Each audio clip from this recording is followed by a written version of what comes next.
শিশুর জেদ, কারণ ও প্রতিকার। শিশুর জেদ মা-বাবার বড় দুশ্চিন্তার কারণ। মা-বাবা ও অভিভাবক না সহ্য করতে পারেন শিশুর অযৌক্তিক জেদ, না পারেন তাকে কঠোরভাবে শাসন করতে। ফলে কখনো তাঁরা হতাশ হয়ে হাল ছেড়ে দেন, আবার কখনো তাঁদের অতি কঠোরতায় বকে যায় আদরের সন্তান। ইসলাম সর্বাবস্থায় শিশুর প্রতি কোমল আচরণের পরামর্শ দেয়। শিশু জেদি হলে তার প্রতিপালনে বাস্তবমুখী আচরণ ও মধ্যপন্থা অবলম্বনের নির্দেশ দেয়। শিশু জেদি হয় কেন? বেশিরভাগ ক্ষেত্রে শিশু জেদি হয়ে জন্মগ্রহণ করে না, বরং পারিপার্শ্বিক কারণে তারা জেদি হয়। জেদি শিশুর সঙ্গে যথোপযুক্ত আচরণ করতে চাইলে প্রথমেই এসব কারণ বুঝতে হবে। চিকিৎসক, গবেষক ও প্রাজ্ঞ লোকেরা শিশুর জেদের কিছু কারণ বর্ণনা করেন। তা হল: ১. স্বভাবজাত কারণ। শিশুর কিছু কিছু জেদ স্বভাবজাত। শিশুদের ভাষা ও অভিব্যক্তি প্রকাশে সীমাবদ্ধতা থাকায় তারা কখনো কখনো জেদকে ভাষা হিসেবে ব্যবহার করে। যেমন মা-বাবা বা অভিভাবকরা শিশুর প্রতি মনোযোগী না হলে, তাকে অবহেলা বা উপেক্ষা করলে শিশু জেদ দেখাতে পারে। কখনো ভয় পাচ্ছে এমন কাজ তার ওপর চাপিয়ে দিলেও শিশু জেদ দেখাতে পারে। ২. প্রতিপালনের ত্রুটি। মা-বাবা ও অভিভাবকদের ভুল প্রতিপালন, আচরণ ও শাসনের কারণেও শিশু জেদি হয়ে উঠতে পারে। যেমন, শিশুর প্রতি কথায় কথায় রাগ প্রকাশ করলে, বড়রা পরস্পরের প্রতি বেশি জেদ দেখালে, শিশুর যৌক্তিক দাবি প্রত্যাখ্যান করলে, পরিবারে সে বৈষম্য ও অবিচারের শিকার হলে শিশু জেদি হয়ে উঠতে পারে। ৩. পরিবেশগত কারণ। শিশু মন্দ সঙ্গ ও পরিবেশের কারণেও জেদি হয়ে উঠতে পারে। সে যদি তার কোনো বন্ধু বা খেলার সাথীকে জেদ দেখাতে এবং তা দেখিয়ে দাবি আদায় করতে দেখে, তাতে তার ভেতরও জেদ প্রকাশের প্রবণতা তৈরি হতে পারে। ৪. স্বাস্থ্যগত কারণ। চিকিৎসকরা বলেন, জেনেটিক বা পরিবেশগত কারণের বাইরেও স্বাস্থ্যগত ত্রুটির কারণেও শিশুর অতিরিক্ত জেদ হতে পারে।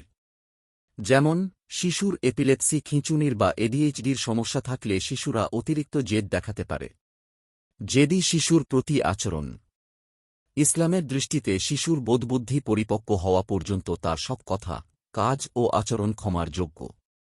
তাই যে শিশু ভালোমন্দের পার্থক্য বোঝে না, তার প্রতি ধৈর্য ও সহনশীলতা প্রদর্শন এবং কোমল আচরণ করার নির্দেশ দেওয়া হয়েছে। আর যে শিশু বুঝমান, তার প্রতি স্নেহ ও অকঠোর শাসনের নির্দেশ দেওয়া হয়েছে। নিম্নে ইসলামের নির্দেশনা তুলে ধরা হল। ১. স্নেহ ও মমতা প্রদর্শন। শিশু জেদি হলেও ইসলাম তার প্রতি কোমল ও স্নেহের আচরণ করার নির্দেশ দিয়েছে। রাসূলুল্লাহ সাল্লাল্লাহু আলাইহি ওয়াসাল্লাম বলেছেন, সে আমাদের অন্তর্ভুক্ত নয় যে ছোটকে স্নেহ ও বড়কে সম্মান করে না। সুনানে আবু দাউদ, হাদিস ৪৯৪৩। ২. ধৈর্য ও সহনশীলতা। ইসলাম শিশুর প্রতি সর্বোচ্চ সহনশীল আচরণের নির্দেশ দিয়েছে। রাসূলুল্লাহ সাল্লাল্লাহু আলাইহি ওয়াসাল্লাম এর জীবনে এর অসংখ্য দৃষ্টান্ত আছে।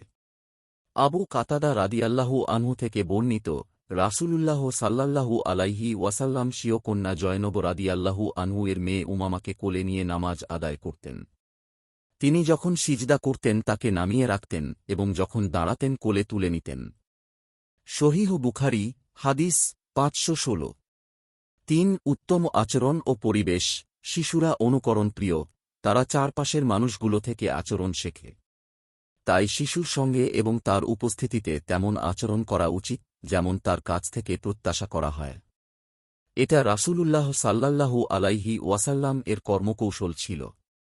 পবিত্র কোরআনে ইরশাদ হয়েছে, রাসূলের জীবনে তোমাদের জন্য আছে উত্তম আদর্শ। সূরা আহজাব আয়াত ২১। ৪. সন্তানদের ভেতর ইনসাফ। পারিবারিক জুলুম, অবিচার ও অবহেলা শিশুকে জেদি ও একরোখা করে তুলতে পারে। তাই ইসলাম সন্তানদের ভেতর ইনসাফ প্রতিষ্ঠার নির্দেশ দিয়েছে। রাসূলুল্লাহ সাল্লাল্লাহু আলাইহি ওয়াসাল্লাম বলেছেন, তোমরা আল্লাহকে ভয় করো এবং তোমাদের সন্তানদের ভেতর ইনসাফ করো। সহিহ বুখারী, হাদিস ২৫৮৭। ৫. ভালো কাজের প্রশংসা। শিশুরা প্রশংসা শুনতে পছন্দ করে। তাই সে কোনো ভালো করলে তার প্রশংসা করা এবং উৎসাহ দেওয়া উচিত। এতে তার ভেতর ইতিবাচক মানসিকতা গড়ে উঠবে। পবিত্র কোরআনে মুমিনদের ভালো কাজের প্রতি উৎসাহিত করা হয়েছে। আল্লাহ বলেন, যে আল্লাহকে ভয় করে আল্লাহ তাঁর পথ করে দেবেন এবং তাকে ধারণাতীত উৎস থেকে দান করবেন জীবিকা। সূরা তালাক আয়াত 2-3। 6 জেদের বিপরীতে জেদ নয়। অনেক সময় মা বাবা ও অভিভাবক সন্তানের সঙ্গে জেদাজেদিতে লিপ্ত হন। এটা অনুচিত ও অগ্রহণযোগ্য। কেননা অবুঝ শিশু ও অভিভাবক কখনো সমান নয়। ইসলামের শিক্ষা হল মন্দের পরিবর্তে ভালো। অর্থাৎ শিশু জেদ দেখালে অভিভাবক তাকে যুক্তি ও উপদেশের মাধ্যমে বোঝাবেন। মহান আল্লাহ বলেন, ভালো ও মন্দ সমান হতে পারে না। মন্দ প্রতিহত করো উৎকৃষ্ট দ্বারা, ফলে তোমার সঙ্গে যার শত্রুতা আছে সে হয়ে যাবে অন্তরঙ্গ বন্ধুর মতো। সূরা হামিম সাজদা আয়াত 34। রাসূলুল্লাহ সাল্লাল্লাহু আলাইহি ওয়াসাল্লাম বলেছেন, নিশ্চয়ই কোমলতা যে কোনো বিষয়কে সুন্দর করে এবং তা ত্যাগ করলে যে কোনো বিষয় কদর্য হয়। সুনানে আবু দাউদ হাদিস 2478। 7 ন্যায়সঙ্গত শাসন। ইসলাম শিশুর সঙ্গে প্রথমে কোমল আচরণের নির্দেশ দেয়, কিন্তু শিশুর সংশোধন না হলে ন্যায়সঙ্গত শাসনের অনুমতি দেয়। তা হল শিশুর বয়স, পরিপক্কতা ও অবাধ্যতার মাত্রা বিবেচনা করে অকঠোর শাসন ও শাস্তি প্রদান করা। শাস্তি শুধু শারীরিক আঘাত নয়, বরং ভর্ৎসনা ও তিরস্কার ও শাসন। রাসূলুল্লাহ সাল্লাল্লাহু আলাইহি ওয়াসাল্লাম বলেন, তোমাদের সন্তানদের বয়স 7 বছর হলে তাদেরকে নামাজের আদেশ দাও এবং 10 বছর হলে তাদেরকে নামাজের জন্য প্রহার করো, আর বিছানায় তাদের মধ্যে দূরত্ব রাখো। সুনানে আবু দাউদ হাদিস 495। 8 প্রয়োজনে চিকিৎসা। শিশুর জেরকে সবসময় স্বভাবজাত ও বংশগত বিষয়ে ভাবা উচিত নয়।